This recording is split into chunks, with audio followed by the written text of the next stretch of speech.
எடுத்துக்காட்டு 3.61 3 குழுக்களில் உள்ள மாணவர்கள் 2 தேர்வுகளில் பெற்ற மொத்த மதிப்பெண்களை காண்க. மொத்தம் நான் என்ன பண்ண சுவாமி? அவ்வளவுதான். இப்போ ஏன்னு ஒன்று இருக்கு, பின்னு ஒன்று இருக்கு. இதை அணின்னு வச்சுக்கலாம். இது குழு 1, குரூப் 1, குரூப் 2, குரூப் 3. ஒன்னாவது குரூப் தமிழ்ல எவ்வளவு மார்க் எடுத்துக்குன்னா, இங்கிலீஷ்ல எவ்வளவு மார்க், சயின்ஸ்ல எவ்வளவு மார்க், மேத்ஸ்ல எவ்வளவு மார்க். இது முதல் குரூப் எடுத்தது, ரெண்டாவது குரூப் எடுத்தது, மூன்றாவது குரூப் எடுத்தது. அதே மாதிரி பி என்ற அணியில பி டீம் ஒருத்தர் இருக்காங்க. அவங்க முதல் குரூப், ரெண்டாவது குரூப், மூணாவது குரூப் ஒரு சப்ஜெக்ட்ல எடுத்த மார்க். மொத்தம் எத்தனை சப்ஜெக்ட் வந்திருக்காங்க? 4 சப்ஜெக்ட். ரெண்டுத்தையும் என்ன பண்ண போறோம்? கூட்டலாமா? அப்ப ரெண்டுத்தையும் கூட்டினா ஏ என்ற அணியையும் பி என்ற அணியையும் கூட்டினா என்ன பண்ணணும்? ஏ பிளஸ் பி. அதுக்கு முன்னாடி அணியினுடைய வரிசை சரியானு பார்த்தலாமா? எத்தனை குரூப் இருக்குன்னு பாருங்க. நிறை எத்தனை நிறை? 3. எத்தனை சப்ஜெக்ட் இருக்குன்னு பாருங்க. 4. அப்பனா சாமி சொன்னா 3/4 எஸ் மிஸ் 3/4. எத்தனை நிறை? 3. எத்தனை நிரல்? 4. 3/4 வரிசை சமமா இருக்கா? Yes miss. வரிசை சமமா இருந்தா என்ன பண்ண முடியும்? நம்மளால கூட்ட முடியும், கழிக்கவும் முடியும். பெருக்கிறது செகண்டரி, அப்புறமா பாத்துக்கலாம். இப்போ a plus b equal to group 1, group 2, group 3. அது ஏவுலயும் பிலயும் இருக்குது.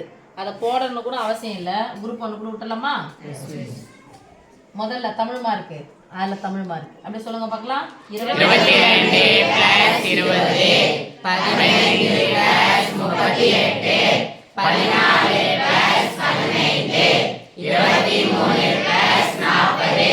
Very good. அடுத்ததுமா 50 + 18 62 + 12 21 + 17 30 + 80 53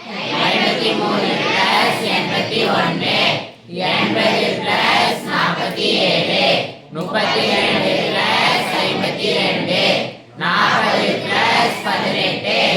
கூட்டிக்கலாமா? இது கூட்டுறதுக்கு ஒரு ட்ரிக்ஸ் சொல்லி தந்துடலாம். ட்ரிக்ஸ்னா ஒன்றும் 10க்குள்ள ஃபர்ஸ்ட் கூட்டிக்கோங்க. 20 20 40 40 2 42 30 10 40 48 48 ஒரு 5 53 10 10 20 25 29 20 ஒரு 40 60 63 63 10 10 ஃபர்ஸ்ட் கூட்டினா ஈஸியா இருக்கும். 50 10 60 68 67 60 ஒரு 10 70 70 ஒரு 4 74 20 ஒரு 10 30 37 37 1 38 30 ரூபாய் 80 ரூபாய் சேர்த்தா சரி 30 ரூபாயும் 30 ரூபாய் 80 ரூபாய் சேர்த்தா 110. அடுத்தது 50 ரூபாய் 80 ரூபாய் சேர்த்தா 130 131 134 80 ரூபாய் 47 ரூபாய் சேர்த்தா 127. அதே மாதிரி சொல்லணும்னு நினைக்கிறீங்க. 50 30 80 84 மேல வைக்கிறதா சொல்லுங்க.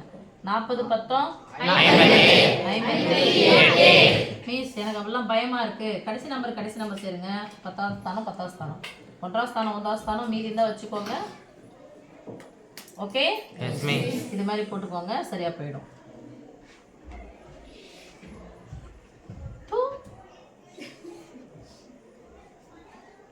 ரெண்டாவது நம்பர் முதல் நம்பர் ரெண்டாவது நம்பர் அதான் 1வது ஸ்தானம் 1வது ஸ்தானம் 10வது ஸ்தானம் 1வது ஸ்தானம் 10வது ஸ்தானம் 1வது ஸ்தானம் 10வது ஸ்தானம் 1வது ஸ்தானம். அண்டர்ஸ்டாண்ட்? Yes miss. இதே மாதிரி போட்டோம் டான்ஸ் ஆடுங்க ஜாலியா.